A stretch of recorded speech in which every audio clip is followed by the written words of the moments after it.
परम पूज्य आचार्य के मुख से बरसेगी अमृत की धार।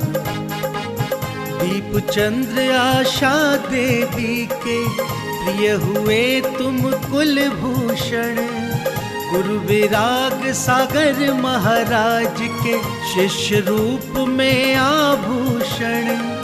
कीर्ति आपकी घर घर फैली, भक्त आप से करते प्यार।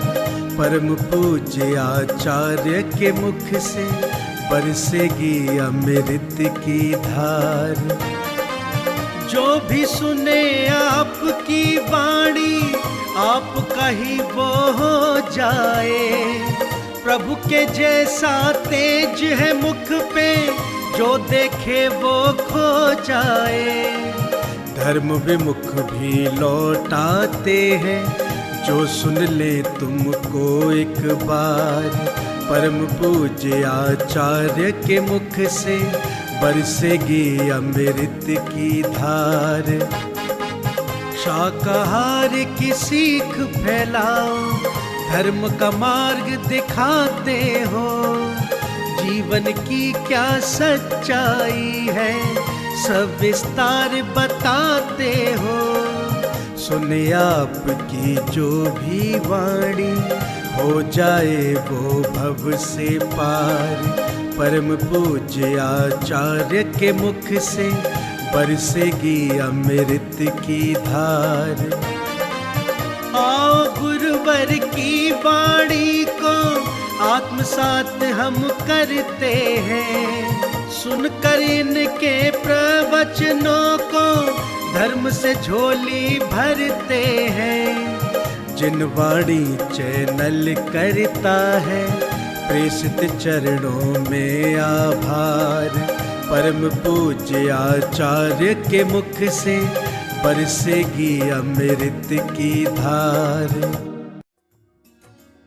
इस कार्यक्रम के पुण्यार्चक हैं श्री पंकज जैन, श्रीमती अनामिका जैन, श्री राजू जैन, श्रीमती राखी जैन, विहर्ष कलेक्शन, ग्वालियर, मध्य प्रदेश।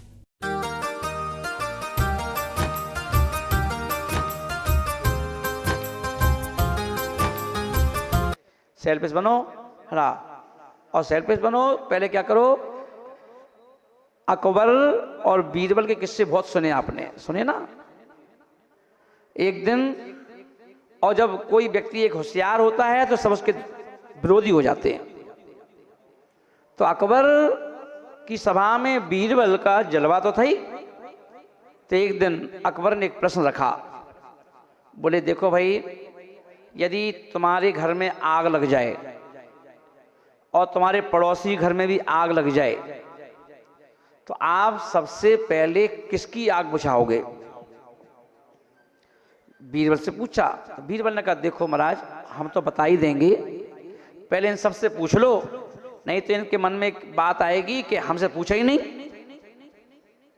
पहले इनसे पूछ लो। चलो भैया सब लोग बताइए, घर में आग लग गई, पड़ोसी के यहां भी आग लग गई, किसकी आग बुझाओगे? सब लोग बोले पहले परोपकार, दूसरे की आग बुझाएंगे। क्या बोले? तो भाई दूसरे की आग बुझाएंगे, मानवता है, इंसानियत है, दूसरे की आग बुझाएंगे, है ना। सब बोल दिए। अकबर ने कहा बीरबल अब तुम बताओ, खुद के घर में भी आग लग गई और दूसरे घर में भी आग लग गई, किसकी आग बुझाओगे? बोले महाराज पहले हम अपनी बुझाएंगे तब उसकी देखेंगे।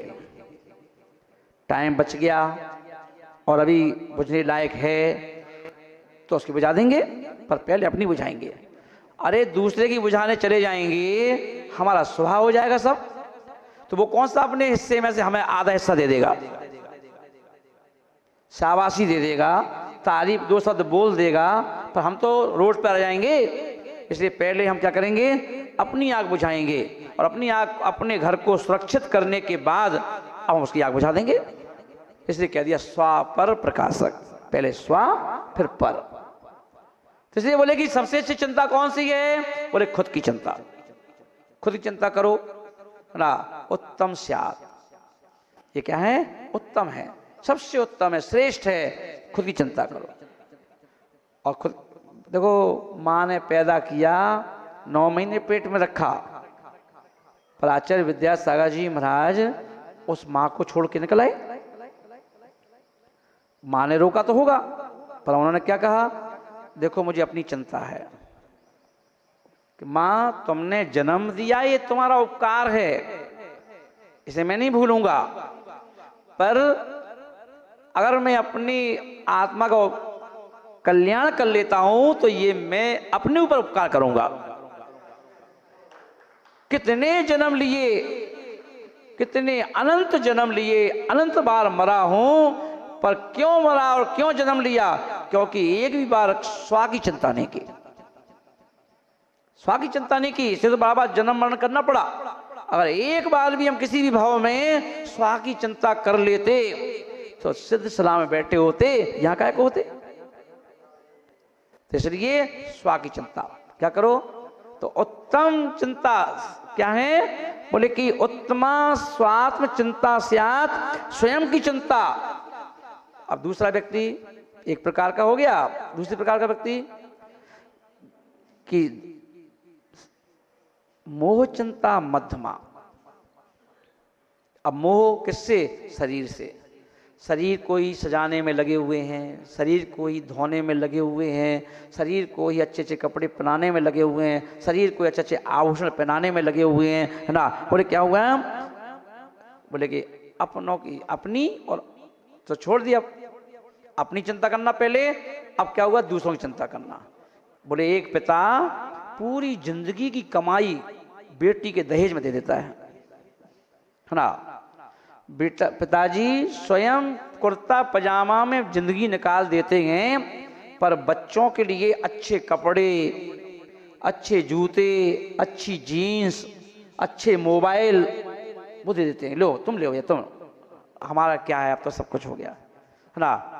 बच्चे शौक पूरे करते हैं, और पिता क्या करता है, खाने में भी अगर कुछ चाहिए तो कहता जो भी है दे दो, कुछ भी दे दो, कुछ भी दे दो। सारे शौक छोड़ दिए, किसके लिए, बच्चों के लिए। आचार्य महाराज बोल रहे हैं रॉन्ग। क्या कह दिया संजय भैया, रॉन्ग। अरे खुद भी खाओ, उसको भी खिलाओ, क्या दिक्कत है। धन की कितनी गति पंडित जी, 3 गति। बोले धन सब किसी के पास भी आ सकता है, पर धन को कैसे यूज करना है ये आना चाहिए। देखिए कहते हैं ना, बोले समय और समझ दोनों हर किसी के पास नहीं होते। समझ और समय दोनों हर किसी के पास नहीं होते। किसी के पास पैसा है तो उसको जीने का सलीका नहीं मालूम, किसी के पास समय है तो उसके पास पैसा ही नहीं है। तो वो बस ये कहता रहता, भगवान अगर पैसा आ जाए तो मैं इतना दान कर दूंगा, पैसा आ जाए तो मैं मंदिर बनवा दूंगा। तो भगवान कहते बेईमान है नहीं है ना, इसलिए ऐसा बोल रहा है। व्यक्ति जब लाचार हो जाता है, पलंग पे पड़ा है बेड रेस्ट पर, तब कहता है कि हे भगवान बताओ घोड़े कैसे हो गए, सही होते शिखर जी की यात्रा करते, सही होते यहाँ की यात्रा करते, वहाँ की यात्रा करते, है ना। और जब ठीक रहता है तो तब टाइम नहीं है ना। तो अभाव में सद्भाव की सोचता है, और आचार्य बोले सद्भाव में अभाव के बारे में सोचो। अभाव जो चीज नहीं है हम उसके बारे में ज्यादा सोचते हैं ना, और जब है तो आचार्य ने क्या कहा, धन की 3 गति। कौन सी, बोले धन की पहली गति क्या है, भोग। क्या करो, भोग करो। ठीक है, तुमने मेहनत से पैसा कमाया है तो भोग करो ना। अरे भोग करना है तो नीता अंबानी से सीखो, अनिल अंबानी से सीखो पैसे का उपयोग करना ना। कम से कम ढंग से उपयोग तो कर रहे हैं। बीवी के एनिवर्सरी पर, शादी की सालगिरह पर क्या गिफ्ट दे रहे हैं, हवाई जहाज है, इतनी मंजिल का मकान, 1 करोड़ का मोबाइल, 1 करोड़ की साड़ियां, आभूषण। बोले भैया है उनके पास, है ना, तो जितना तुम्हारे पास है तुम उसका उपयोग कर लो। आपके पास तो जो है आप उसका भी उपयोग नहीं करते हो। करते हो क्या उपयोग? घर घर में सोना तो है, तो कौन पहनता है? पहनता है क्या? उपयोग ही नहीं करते हो। डर डर के सिर्फ जोड़ के रखा है, अलमारी में रखा है। क्या कर रहा अलमारी में रखा बताओ? खाली गला लेके घूमोगे, खाली हाथ लेके घूमोगे, खाली ना वो प्लास्टिक की चूड़ी पहन लोगे, कहीं वो ना उसकी पहन लोगे ना। क्यों? अरे ये सोना नहीं ना। तो सोना तो सो ही रहा है ना आराम से अलमारी में, और एक दिन करते करते वो सोना सोना ही रह जाएगा सोता हुआ, और तुम दुनिया से चले जाओगे। तो बताओ तुम्हें क्यों चाहिए? तुम्हें सिर्फ जोड़ने के लिए चाहिए। यूज कब कर रहे हो? यूज कब कर रहे हो? कर रहे हो क्या यूज? नहीं कर रहे ना, नहीं कर रहे हो। इसलिए अब वो क्या कर रहे हैं? यूज कर रहे हैं। है पैसा दिया है भगवान ने तो यूज करो ना। तो लेके कह रहे हो भोग। पहला क्या है? हाथ जोड़ो, भोग। दूसरा दान। अब भोग करो तो आचरण के अच्छे रहो, राजा रानी की तरह। क्या दिक्कत है? अपने आप को क्यों हीन मानते हो? जब हम भगवान की पूजा अभिषेक करते समय संकल्प करते हैं, आई एम स्वधर्म इंद्र, मैं कौन हूं? स्वधर्म। मैं कौन हूं? भगवान से। पंडित जी, क्योंकि स्वधर्म इंद्र ही अभिषेक कर सकता है भगवान का। तो इसलिए आप क्या करते हो? पहले वहां पर मैं स्वधर्म इंद्र हूं भगवान, और मैं स्वधर्म इंद्र बनकर के ना तिलक लगा रहा हूं। ये तिलक क्यों लगाया? आपके पास कुंडल नहीं है ना, आप कुंडल पहन के आए क्या? नहीं आए। इसलिए भैया टीक जो चंदन है वही लगा लो। क्या है? ये चंदन लिया और कान में रख दिया, कुंडल ला। ये क्या है? टीका। ये क्या है? सोने का हीरे का हार। ये क्या है? बाजूबंद, काहे की? हीरे मोती की। अब जब है ही नहीं है तो जी सोच लो हीरे मोती की क्या दिक्कत है? क्या अपन तो दुनिया जमाने से भाव में जी रहे हैं, है ना?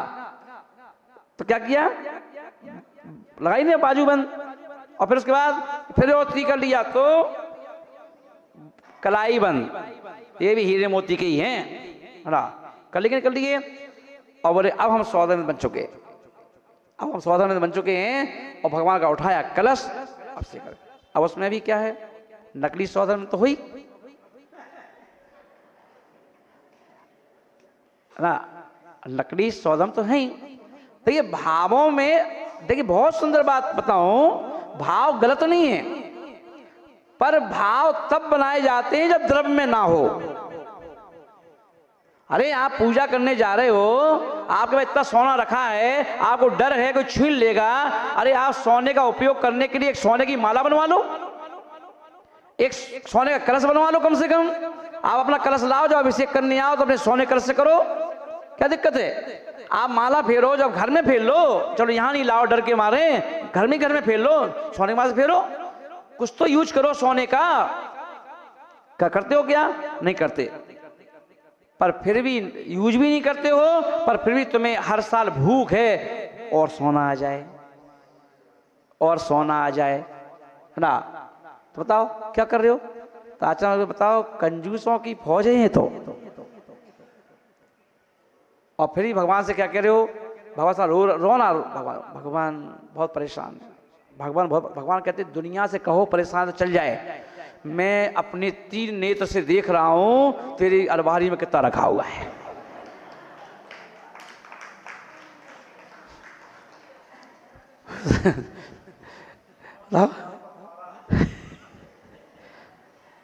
भगवान तो दिख रहा है ना, केवल ज्ञानी है, दिख रहा है कि नहीं? तो कहते भोग करो, भोग तो करो ना। चलो भाई दूसरे को नहीं करो, आप पाए तो खुद करो। अच्छा खूब चौके लगाओ, क्या दिक्कत है? जब भी कोई मरा जाए खूब लगाओ चौके। अरे ढंग से नहीं खा रहे हो तो खिलाओ सामने वाले को, साधु खिलाओ, यूज तो करो ना। खुद खा रहे हो ढंग से, पता चला हम तो बहुत सादा सिंपल जीवन है महाराज, एक दाल रोटी खा लेते हैं बस, और दामाद को खूब पूरी पराठे खिलाते हैं। तो दूसरों को ही खिलाते रहिए बेटा, खुद कब खाओगे? हैं? कमाया था, मेहनत की थी खुद के लिए, खुद कब करोगे? ना पता चला दान तो दियाएंगे क्योंकि वहां पे नाम होगा, पर घर में माता पिता हैं, उनके लिए एक समोसा भी लाके नहीं देंगे। ना घर में बीवी ऊपर कमरा है, नीचे माँ का कमरा है, और माँ को भी ऐसा, माँ बाप को ऐसा कमरा दे दिया जाएगा जहां से कौन आ रहा है कौन जा रहा है देखते रहना। हाँ, चौकीदारी जैसा रूम दे दिया जाएगा। और अब मालूम है कि वो माँ बेचारी बीमार नहीं है, कभी माता पिता बीमार नहीं होते, माता पिता को बीमार कर दिया जाता है। क्योंकि जिन माता पिता के अच्छे सब कुछ चल रहा था अच्छा, तो उनकी पूछ परख थी, जब उनकी पूछ परख नहीं होती है तो क्या होता है, व्यक्ति बीमार पड़ जाता है। कोई बोलने वाला नहीं, ना बहू बैठने को तैयार है, ना बेटा बैठने को तैयार है ना, कोई बैठने को तैयार नहीं है। अब बेचारी क्या करे, कोई बैठने को तैयार नहीं तो बेचारी लेट गई, और आप सोच रहे बीमार है ना, लेटे लेटे वो बीमारी उत्पन्न हो गई। और बीमारी उत्पन्न हो गई तो अब क्या, आप क्या सोच रहे हो, अब आप तो बच्चे बीवी के लिए तो सुबह सुबह जाके मंदिर लौट रहे थे, तो वहां से एक होटल से समोसे कचौड़ी खरीद लिए, बच्चे बेचारे इंतजार कर रहे होंगे पापा आएंगे। तो जितने बच्चों की चिंता है कि बच्चे इंतजार कर रहे होंगे, हैं वो प्राण प्रिया या इंतजार कर रही होगी, उनका तो ख्याल आया, पर मन में माँ का ख्याल नहीं आया कि माँ भी मेरा इंतजार कर रही होगी। कि अगर जहां तू भाई 4 समोसे खरीद के लाया था, 4 कचौड़ी खरीद के लाया था, उसमें एक माँ की कचौड़ी भी ऐड कर लेता, क्या दिक्कत थी? उसमें माँ बाप की भी एक कचौड़ी समोसा ऐड कर लेता कि लो माँ ये लो क्या है। कभी एक दिन में 3 टाइम खाते हो तो एक बार अपनी थाली लगा करके माँ के सामने बैठ के खा लो कि ले माँ तू भी खा ले। पर अब लगता है कि माँ के साथ बैठ के तो अपमान जैसा है, बीवी के साथ खा लेंगे, अपने बच्चों के साथ खा लेंगे, पर माँ के साथ नहीं खाएंगे। अभी एक बहुत अच्छा उदाहरण मिला तमिलनाडु का। तमिलनाडु में एक जो बस्ती होती है, जो बस्ती लोगों की, गरीब लोगों की, उस बस्ती में एक महिला के बारे में पता चला कि एक महिला है मात्र घर में और कोई नहीं है। तो उस महिला ने 8 दिन से भोजन नहीं किया है। कमाने वाली खुद थी, खुद लाती थी, थोड़ा बहुत उसे खा लेती थी। पता चला 8 दिन से कुछ खाया नहीं। ये बात कलेक्टर के पास पहुंची तो कलेक्टर अपने घर गया और बीवी से बोला कि टिफिन लगा के दो।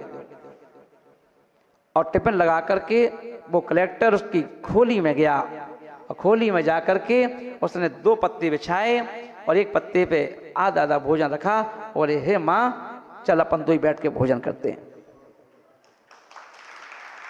अपन दोनों बैठ के, तू मत खा, हम अपन दोनों बैठ के खाएंगे, तू भी खा हम भी खा, ये ले।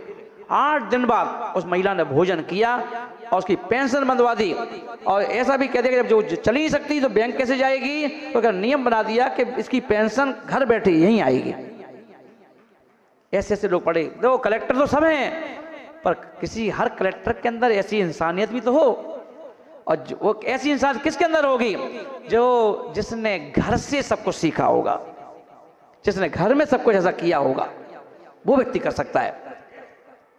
जिसने घर में माँ को माँ जैसा रखा होगा। आज अपने घर में शादी में जाना है, अपने घर में किसी होटल में पार्टी करके जाना है, बच्चे का बर्थडे मनाना है, आप माँ बाप को ही लेके नहीं जाते, क्या कह के जाते हो, माँ ध्यान रखना। क्या होटल में एक टेबल और नहीं थी क्या एक कुर्सी और नहीं मिलती बैठने के लिए क्या?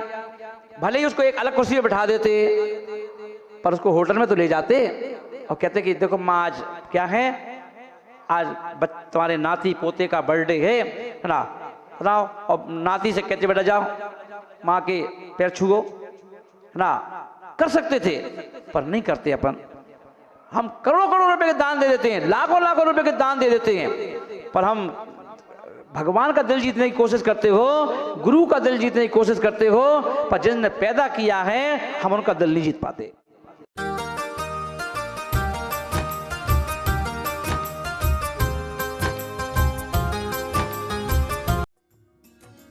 इस कार्यक्रम के पुण्यार्चक थे श्री पंकज जैन, श्रीमती अनामिका जैन, श्री राजू जैन, श्रीमती राखी जैन, विहर्ष कलेक्शन, ग्वालियर, मध्य प्रदेश।